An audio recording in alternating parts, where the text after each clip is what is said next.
Earlier in the episode, you said you may come back to this, and I'm going to make sure you come back to it. You're talking about the East Coast and the West Coast, and then Middle Country and the divides. Do you want to talk more about that? Yeah, Amari, it's about as I was thinking about a piece of advice that I give my younger self, it's about getting comfortable in the gray zone.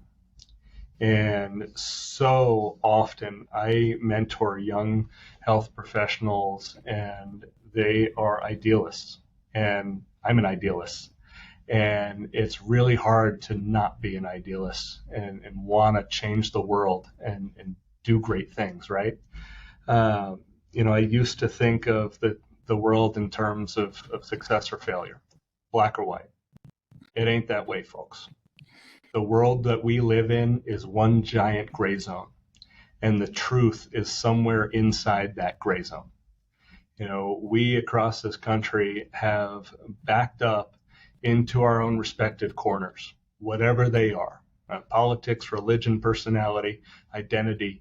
And we have to find a way to come together in that middle. We have to sit around the table. We have to meet each other where we are.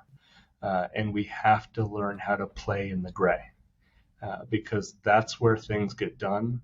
That's where solutions are created to our most pressing societal problems. And it's, to me, I look at it, in public health, we want to make the healthy choice the easy choice, right?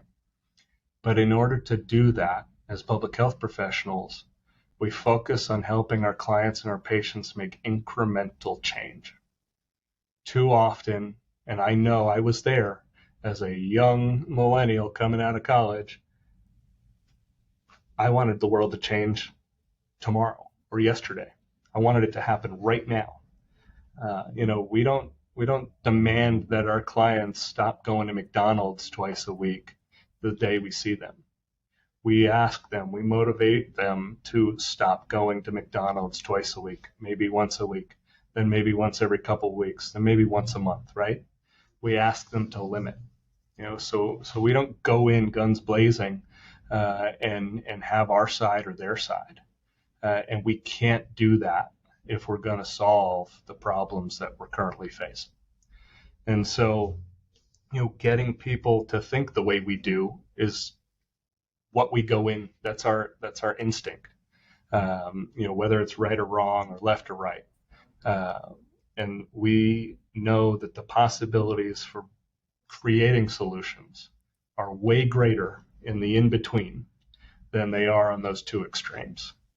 And so we've got to become more comfortable in that unknown. We've got to become uncomfortable in the gray. We've got to be okay being uncomfortable. We've got to be okay to be a little bit vulnerable and ask questions and understand where each other are coming from.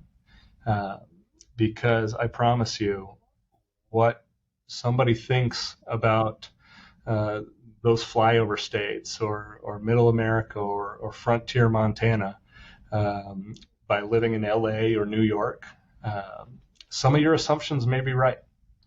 But I guarantee if you come here and you sit with us and you spend some time in this community, you'll find that more of those assumptions are wrong.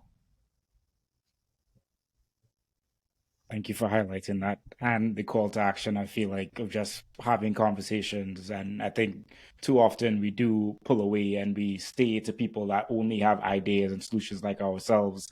And it's important to have a broad range of thoughts and voices, and just as we like highlighted a lot, is like listening to understand and just giving space to be on that table and knowing that there's no right and wrong per se, but everything is on a spectrum, and we have to figure out how we can bridge those gaps in that gray zone.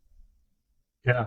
And I want to be clear, that doesn't mean giving up your principles, giving up your core beliefs, and giving up your core ethics. That is not what I'm talking about, because I don't expect the other side to be doing that either. But we've got to be willing to listen and at least have a dialogue.